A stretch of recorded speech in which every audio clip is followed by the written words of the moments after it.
Bienvenue au labo des CIP, Salut Evelyne. l'endroit où on touille, on teste et où nos idées parfois géniales sur l'accompagnement prennent forme. Enfin, on essaye. On essaye fort. Oui. Aujourd'hui, on s'attaque à un sacré morceau, non? Carrément. Comment on mitonne une action de formation qui soit pas juste une sieste collective après le déj. Ah, oui, mais un truc qui change vraiment la donne sur le terrain. Voilà. Comment on passe de la demande un peu vague, là du commanditaire, Mhm. à une séquence qui clique, qui engage et qui laisse une trace utile, quoi. C'est tout l'enjeu. On décortique ça ensemble, un peu comme une recette, mais sans peser au gramme près, promis. On y va alors? C'est parti. Alors, premier ingrédient essentiel, les objectifs. Ah, les objectifs. Fini le pifomètre. Il faut savoir où on veut emmener les participants. On dit qu'il y a plusieurs étages, c'est ça, hein? Un peu comme Oui, c'est une bonne image. 4 niveaux à distinguer, en gros. 4, ok. D'abord le stratégique. Ça, c'est la grande vision, le pourquoi ultime, souvent lié à l'organisation, à l'usager final. La vue d'avion, en quelque sorte. C'est ça.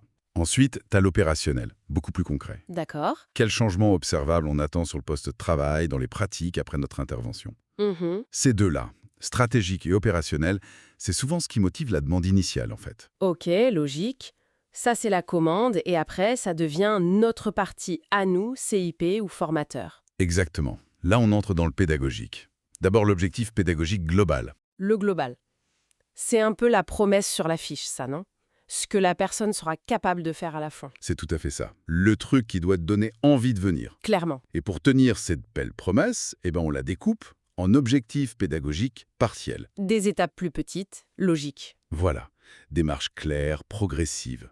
Et là, attention, on bannit les verbes un peu flous comme savoir, comprendre, connaître. Ah oui, les grands classiques. Cela, on évite, on veut de l'action, de l'observable, identifier les étapes 2, appliquer la méthode X, analyser une situation Y. Il faut qu'on puisse vérifier, cocher la case fait à la fin. C'est l'idée, observable et mesurable. Bon, destination fixée. Maintenant, il faut tracer l'itinéraire, le fameux scénario pédagogique. Le GPS de notre session, oui. Comment on évite les bouchons, surtout ceux du cerveau? Ah, justement, ce GPS doit absolument intégrer les données de trafic biologiques. La chronobiologie. Exactement. Ce n'est pas un mythe, on le sait tous.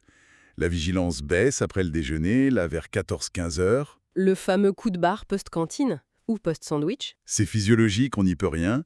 Donc, on anticipe. Comment? Le matin, quand l'énergie est plutôt haute, disons entre 9h30 et 11h30, Oui, on place les apports un peu plus denses, les concepts clés, ce qui demande de la concentration. logique. Et l'après-midi, surtout juste après manger, on mise sur l'interaction, des exercices plus courts, un travail en sous-groupe, quelque chose qui fait bouger. Un petit réveil pédagogique, comme on dit parfois, un quiz rapide, un jeu. Absolument, ça peut vraiment relancer la machine. Et puis, pensez en séquences courtes, Combien de temps à peu près? 45 minutes maximum, c'est bien, pour garder l'attention. Et si on doit faire un exposé théorique, pas plus de 15-20 minutes d'un coup. Court et intense, alors. Et surtout, varier. La variété RN. Changer de méthode. Faire participer.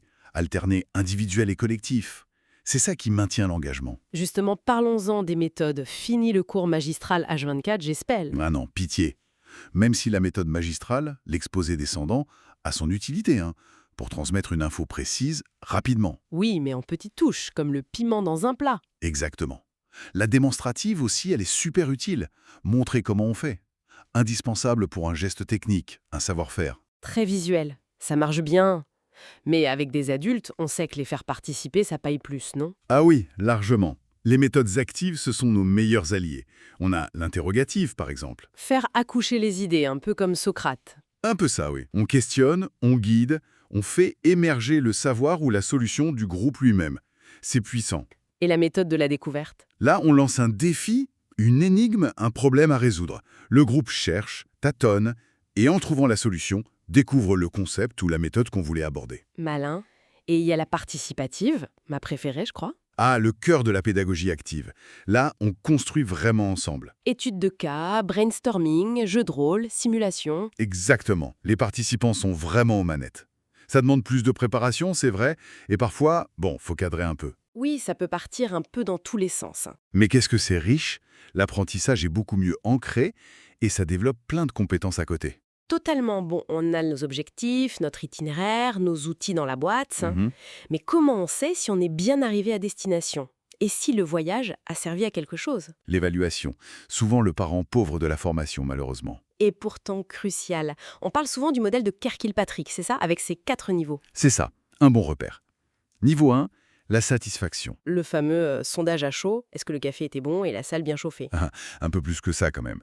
Le rythme, la clarté des explications, l'animateur, c'est utile, mais ça ne dit pas si les gens ont appris quelque chose. D'où le niveau 2. Les acquis. Quiz, les exercices, les petites mises en situation, pour vérifier si les objectifs pédagogiques partiels sont atteints. Ok, ça c'est plus factuel. On monte encore d'un cran. Niveau 3. Le transfert. Ah, le Graal. C'est un peu ça. La question qui fâche parfois, est-ce que ce qui a été appris en formation est réellement utilisé, appliqué, en situation de travail? Le vrai défi. C'est le défi. D'ailleurs, c'est intéressant, la certification Calliope nous pousse de plus en plus à prouver ce transfert, aller au-delà des acquis scolaires. Faut montrer que ça sert concrètement. Et le dernier niveau? Le sommet, niveau 4, l'impact. Est-ce que tout ça, au final, a changé quelque chose pour l'organisation? Genre moins d'erreurs, des process plus fluides, des équipes plus efficaces, une meilleure satisfaction client? Voilà. Le retour sur investissement, si on veut parler comme ça. C'est le plus dur à mesurer, évidemment. Et on voit de plus en plus d'outils numériques pour ces évaluations, non? Pour analyser les retours plus facilement. Oui, surtout pour les niveaux 1 et 2. Ça facilite la collecte et l'analyse. Adieu les piles de feuilles volantes. Tant mieux, hein? Bon, eh bien voilà, une belle exploration pour rendre nos interventions plus percutantes, j'ai l'impression. Oui, un bon tour d'horizon. Si je tente un mini résumé, c'est un peu l'art d'équilibrer une structure bien pensée, objectifs clairs, scénario logique, avec une dose de souplesse et de créativité dans les méthodes, dans l'animation. C'est une excellente synthèse. Et peut-être intégrer la question de l'évaluation bien plus tôt dans la réflexion. Ah oui, Une petite question pour la route, pour nos auditeurs, et pour nous aussi d'ailleurs. je t'écoute. Si on se demandait dès le début, au moment même où on fixe les objectifs pédagogiques, la question suivante: comment, concrètement, va-t-on mesurer que les gens appliquent ça sur le terrain? Donc le fameux niveau 3. Mhm. Est-ce que ça ne nous obligerait pas, parfois, à concevoir des formations radicalement différentes, plus ancrées dans le réel dès le départ? Oula. Oui, ça mérite clairement réflexion. Belle question. À méditer. Merci beaucoup d'avoir partagé ce moment d'expérimentation avec nous. Avec plaisir. Et à très bientôt dans le labo des CIP. À bientôt.